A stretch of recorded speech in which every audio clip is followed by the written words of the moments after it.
Hello and welcome to the Classroom Connection, the show that takes you inside Marion County Public Schools. I'm Kevin Christian, your host, and over the next 30 minutes or so, we will show you what the Army Challenge is all about.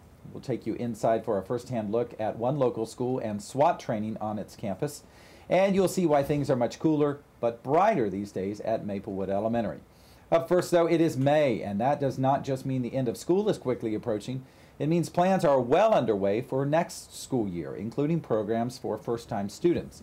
One such program is called VPK for short, and it stands for Voluntary Pre-Kindergarten, and it's available at a school near you. But why is it so important? Chris Sandy joins me now, and she is the person in charge of elementary education. Thanks for such power. And Chris has some great insight on this subject. So Chris, first of all, VPK, what is it? Tell us about it. Voluntary Pre-Kindergarten is that program that the state funded, actually gives us the money to provide for all students who are going to enter kindergarten in the fall in August. So parents get to take advantage of it, and it is a cost savings to them because everything that's provided is for free. Now, we're talking a program that takes kids who may not know really anything other than how to hold a conversation. And what's a typical day look like? Well, first of all, it begins at 8 o'clock in the morning and it's over at 5:15 in the afternoon in the summer. But it's a fun-filled, action-packed, educationally sound day for children. And we cover all facets of good education. Letters of the alphabet, letter sounds, we do science, we do math, we do physical education, we do the fine arts, we do art, we do music. It is a wonderful day for children, and it gives them a very well-rounded start to the school year. What about the requirements for VPK? You must be 4 or starting kindergarten that school year, and you must be a resident of the state of Florida. That's it. Now, what about which school can my child attend? How do they get there? Do you provide a bus? What about those? I wish we provided buses, but the state does not provide that cost, and so parents must transport. And with gas being what it is, I understand. But we do have it at 10 sites this summer for parents, and let me give you the list. If parents live in the Bellevue area, including Stanton, Weirsdale, Harborview, please come to Bellevue, Santos. Another school is Denellen Elementary, and it will take care of Romeo for us. East Marion Elementary, Fort McCoy parents can certainly go there. Evergreen Elementary, Greenway, Madison Street gets many of our parents that live in town or work in town and drive to Madison Street. Maplewood, Marion Oaks, Saddlewood, and last but not least, Spar. And you saw those listed on your screen there. We'll bring those school names up again in a couple of minutes just in case you missed them. But Chris, what about the big differences? I would imagine that getting kids into a classroom 8 hours before the normal school year starts, 8 hours a day, you must see some tremendous growth in those kids. Kevin, it is remarkable. We did some tracking of those students. We had 220 enrolled this past year, and we looked at some data as of recently, as of about 6 weeks ago. Every single one of those students is at or above their grade level in their classroom.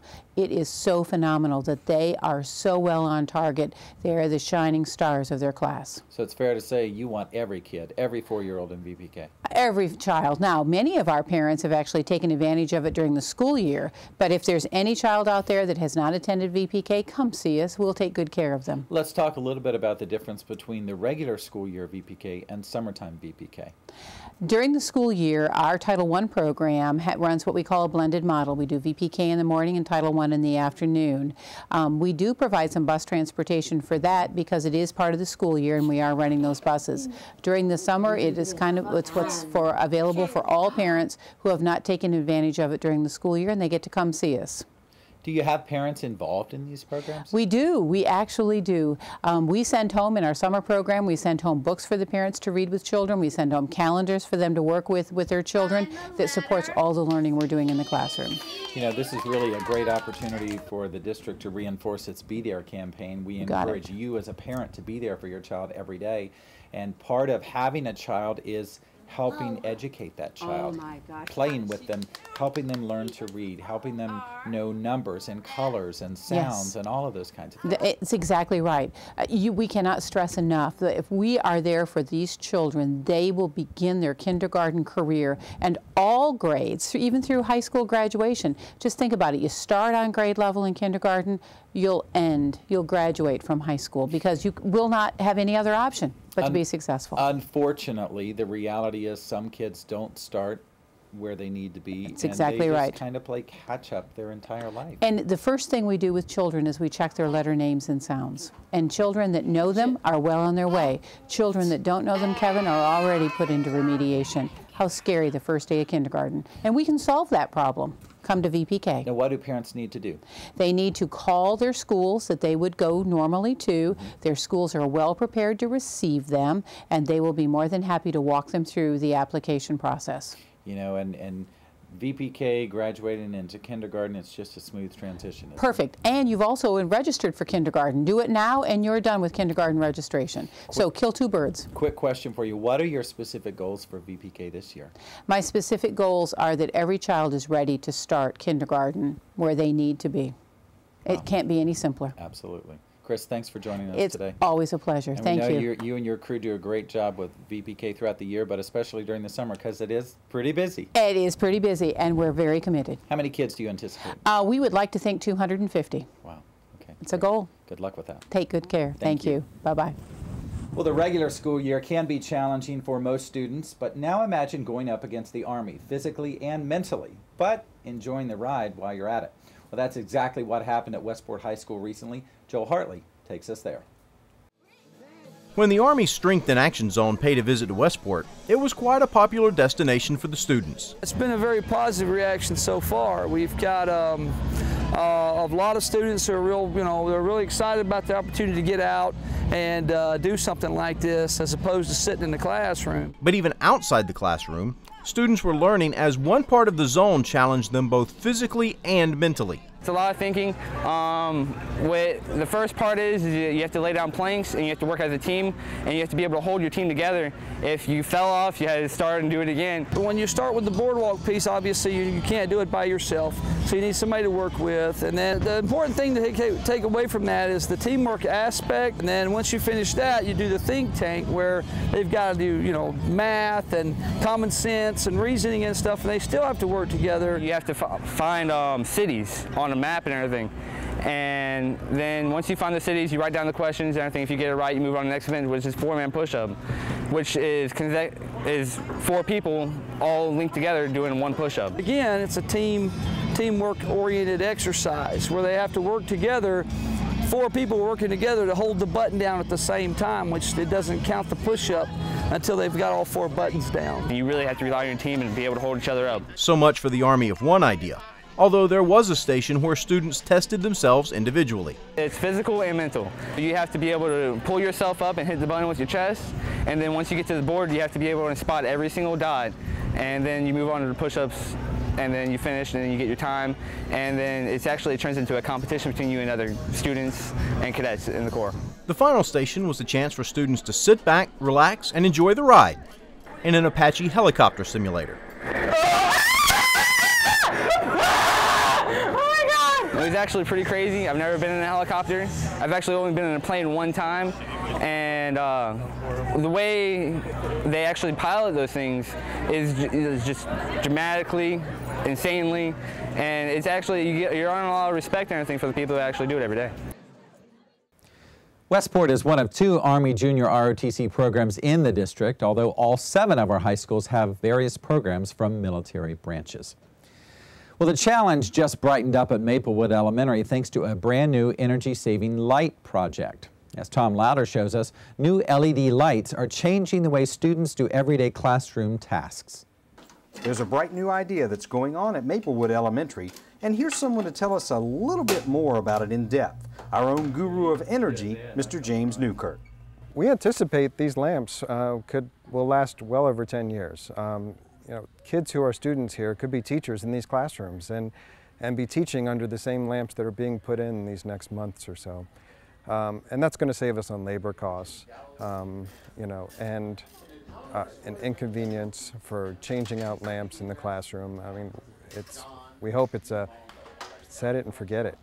These new LED lamps, do they really make that much of a difference in the overall scope of things? Does the new lighting have any pluses for the students? Let's listen to one student and see what it's done for her. Well, they put in new lights so you can see a lot better from the back of the room if you happen to sit there, and you can see your work better.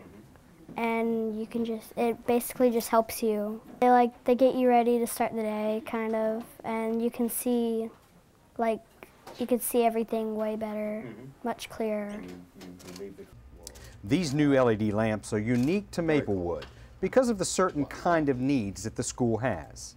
One of the schools selected, the only school selected in Marion County, mainly because the lighting system will have hopefully a huge impact on our ESE students, which we currently serve over 300 ESE students here at Maplewood, and it'll also have a big impact on efficiency in lighting and bottom. We're very excited. You know, the bottom line is it'll save money for the district, but ultimately the number one thing is it's a better lighting system for our students, and they're the number one reason. Which is a 7 or 8. We have to start with. So let's make sure we start with 14. So 8 equals how many? My room specifically, a lot of the lights are out, and sometimes the lights are also a different color. The kids come in, they're very sensitive to the lighting. They'll point it out, they'll tell me that the lights are out. I also think that it helps with their focus and their ability to achieve their goals. When they have appropriate lighting and the lighting is on consistently and funding isn't an issue to replace it, I think they learn better in an overall scheme. One of the things about the lighting system is, the old lighting system, is that it has a ballast, and that ballast tends to generate a buzzing sound that typically to our ears we don't hear, but if you have hypersensitive hearing, then that can be quite aggravating for students with autism. All in all, this is not only a cost savings to the Marion County school system, but also an eye-opening experience to the students at Maplewood Elementary. Well, one of the benefits to Maplewood, not only does it have the older lighting, it's a large campus. It falls under Ocala Electric, which, you know, the payback is greater when the rates happen to be higher. It has a very heavy summer school program, which for energy efficiency, right, the more things get used, the more you save. So, and with the added benefit of having a large ESE population, we felt like Maplewood was a terrific site to pilot this.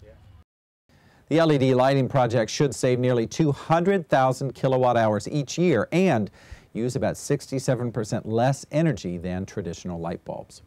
Well, on a darker note, school shootings have become all too common in this day and age. One Marion County, fortunately, has been able to avoid so far.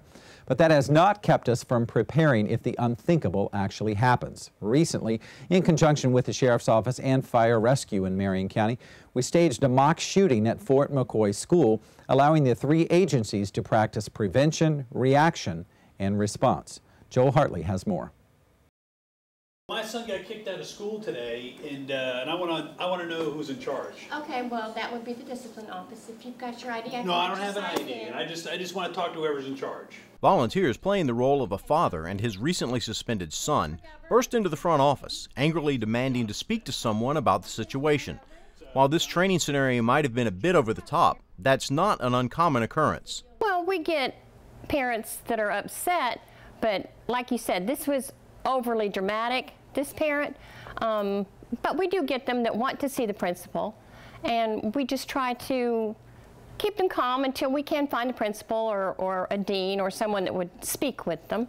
While the staff's attempts to defuse the situation were scripted to fail, it was still a valuable learning experience. I think it was excellent. I really do. I think we learned a lot. We could see things that we need to do to improve. So I think it was very useful.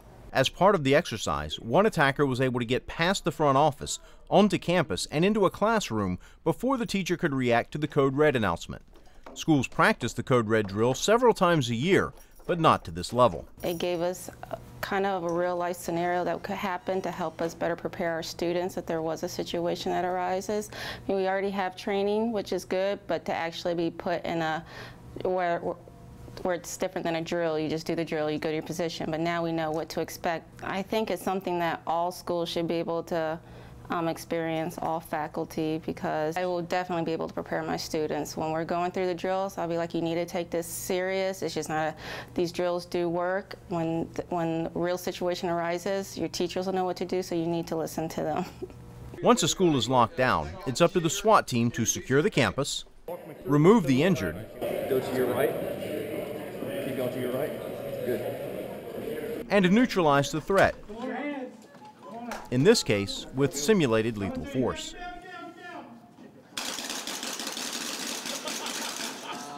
Part of securing the campus is going room to room, checking for threats and escorting students and staff to safety.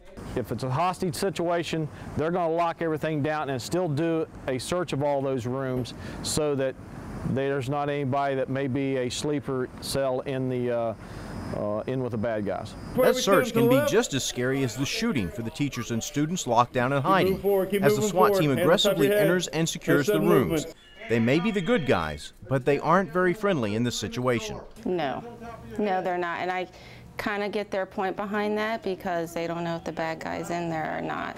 At first I was a little taken back that they were drawing weapons on us, but they don't know who's who. So they did their job the right way. They took their emotions out of it and did what they had to do. Listen, what we're going to do is we're going to come right out here. You're going to turn left, go out these buildings. We're going to go around the right side, out to the main front. Keep your hands on top of your head. If you see something bad, just start running. During a code red, all doors are locked and teachers are instructed to open them for no one, not even law enforcement. They'll let themselves in. There's a lock box in the principal's office that's supposed to have a master key to every part of the school, and they had some issues where there was a certain key that was not in there. That being the only hiccup and everything else going good, the communications of the red in the windows of each room, they did a good job. Get the keys taken care of, and they're right on target with what we need. With nearly 50 campuses countywide and several different floor plans, training at Fort McCoy won't necessarily carry over to an incident at, say, Lake Weir. But the SWAT team has a plan in place to prevent ever going onto a campus cold. Each one of the SWAT officers is assigned a particular school, and it's their job on SWAT to go and tour that building and tour that facility and know the campus. And then, of course, inside with the keys in the lockbox is maps to the entire campus. Having been through a more in-depth training than most teachers get, Taylor has some advice should others ever find themselves in this situation. Go ahead and make sure you follow the procedures that your school has in place for you, and not try to be the hero so much because they know what they're doing. But for a teacher in this situation, doing nothing might be the hardest thing to do.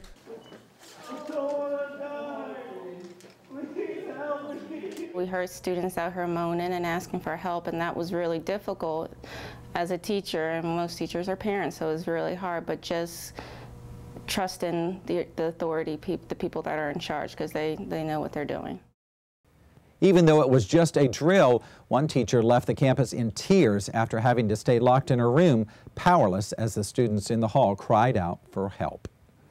Well, it is the fastest growing sport in our country and the oldest in North America, even predating the arrival of Christopher Columbus. But around here, lacrosse is a bit of an oddity.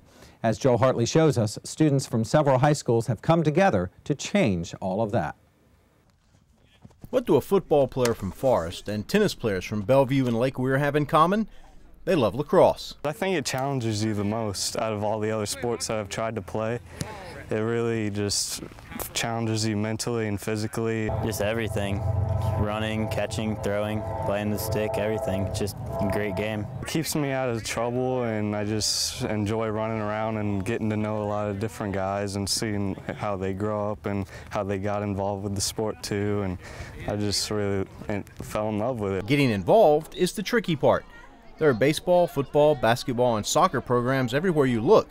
To get started in lacrosse, it helps to know someone. One of the first members, Marshall, he's a hairdresser or hairstylist my mom goes to, and I heard about it through him, and ever since then I went out to a first fall clinic and just been playing ever since. My uncle was a lacrosse player, and he's got me involved in playing lacrosse.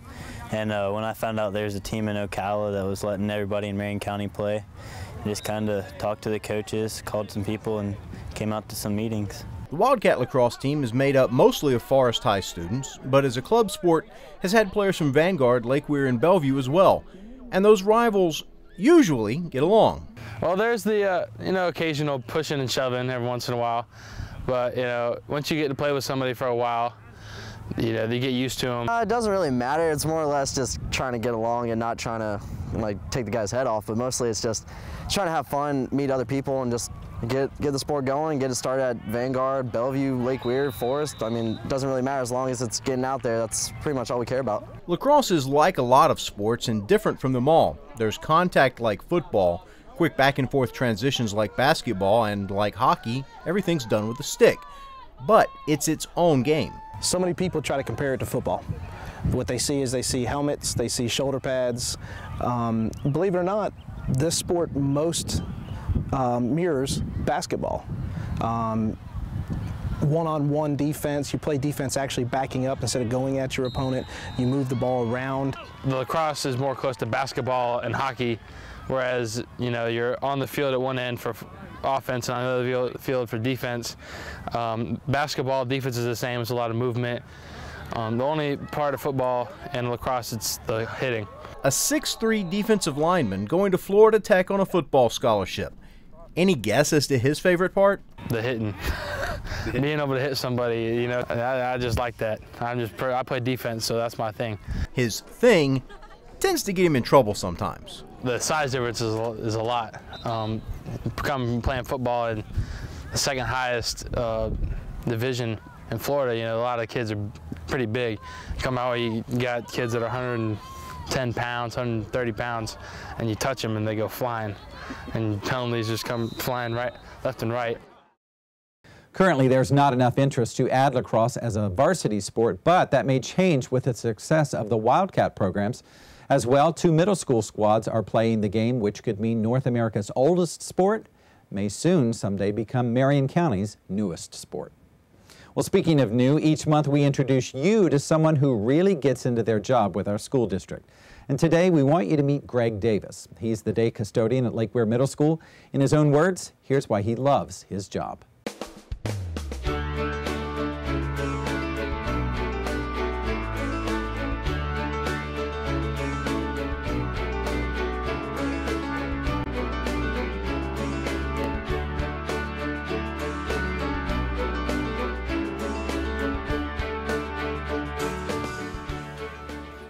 I would like to think that I do a pretty good job at what I do. I'm a team player, so it doesn't really matter.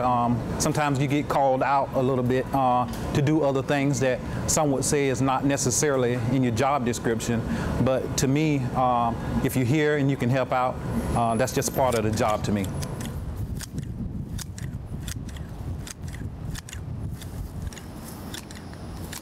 A lot of times the in-school suspension kids will come down and get a chance to work with me, and then I try to tell them something positive to where I don't have to see them again in in-school suspension. And it's a great feeling to tell them something, and if you do happen to see them again, they can repeat something that you said to them. It kind of lets you know that something did stick, and there is a chance. How's it going? Good.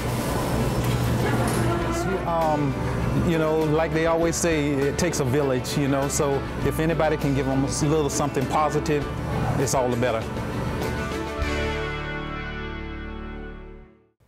Thanks, Greg, for what you do for all of our students and staff every day. Well, May also means many, many preparations are underway for graduation in just a few short weeks. So here's a look at graduation dates, times, and locations for Marion County Public Schools.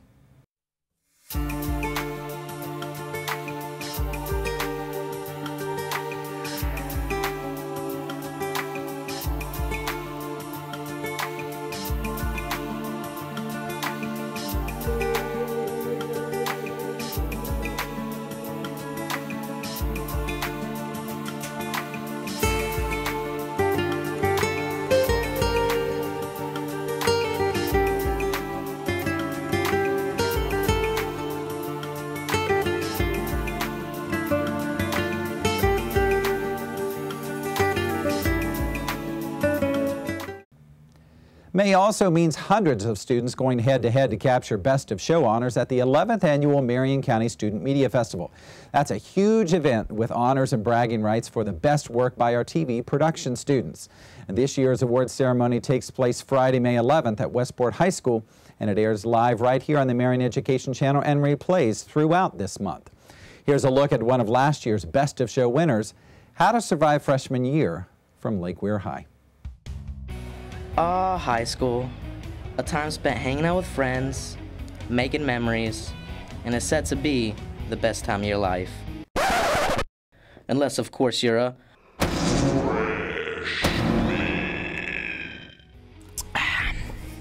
In your case, prepare for a year of endless pain and humiliation. No, I'm just kidding. It's really not that bad, if you know what to do. So me and a few of your fellow seniors are gonna show you the ropes.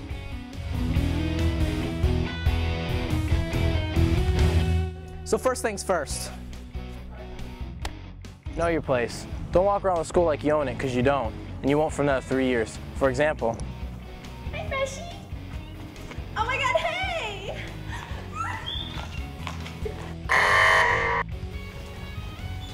Hey, what's up? Nothing much. Once you know your place. Be yourself. This isn't an 80s movie. There aren't cool kids anymore. Just those who try really hard and those that aren't fake. Guess which ones have it easier? Where's the parties at? I'm ready to rock out, G.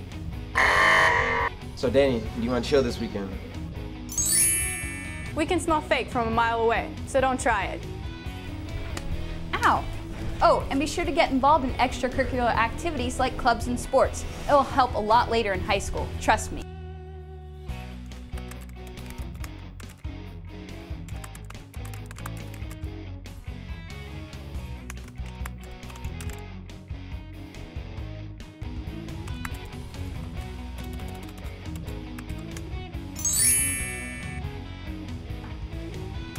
And finally, have fun. It's gonna be a great year, as long as you remember these tips. Know your place. Be yourself.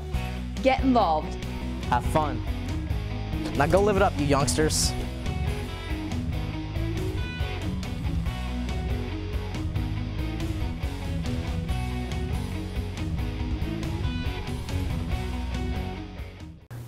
Welcome to the final full month of the year. I just want to mention a couple of things coming up here as we near May, or we're in May and getting towards the end of May.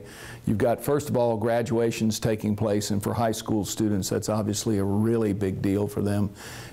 Parents, just check to make sure they're doing everything they ought to be doing, attending the rehearsals they ought to be going to. And for those students that fall short, for whatever reason, they may be a half a credit short. I know it's devastating and seems devastating at the time, but remember, we've got summer school and they can do credit makeup during the summertime and still graduate on time with their students, with their normal seniors, their friends this year, and won't have to go to school next year. For those students that are a half a credit to a full credit short, they can still make it. So don't give up on them. For the rest of you parents, please get your children ready for summertime. Make sure you've got a summer reading list, and make sure that you do lots of reading with the kids over the summer. We know that if kids read 20 books over the summer, they can keep up. There won't be any summer drop in their academic performance, so we're hoping that you'll do that for us this year. And for those students that we have summer school available for, we hope they'll attend on a daily basis and improve their academic standing so they'll be ready for next year. Plan to have a great vacation this summer. I hope you'll be able to do that with your family, but keep it educational if you can. It always helps us in the fall.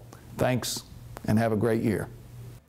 Thanks, Mr. Yancey, and thank you for joining us today. Parents, remember to be there for your child every day, and we'll see you here next time right here on the Classroom Connection.